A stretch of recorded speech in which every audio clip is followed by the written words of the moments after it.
Hey everyone, I'm going to show you how you can connect your TCL Smart TV with your amplifier. So if you have an amplifier, what you can do is you can simply connect your TCL Smart TV HDMI cable. If that is with an audio out simple analog cable, then there is a port on your TCL TV right in this side of your TCL TV where you can connect your audio out. So this is where you can connect. If it's an analog or audio out, then it's very simple to connect and the audio will automatically redirect to your external speakers. But if you want to connect that digitally, if you want to connect your amplifier digitally with an HDMI cable, then you are going to connect an HDMI cable with your TCL Smart TV and with your amplifier. And after that, you will have to go to the settings.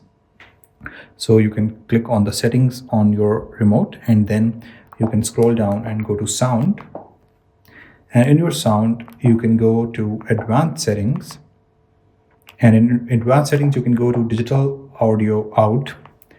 And you will have to select the PCM if you want to connect. If you want to go your audio through the HDMI cable, then you can simply go to PCM. So this will make sure that the audio is also going through your HDMI cable as well. So this is how you connect your amplifier with your TCL Smart TV. I hope this was helpful. Thank you so much for watching.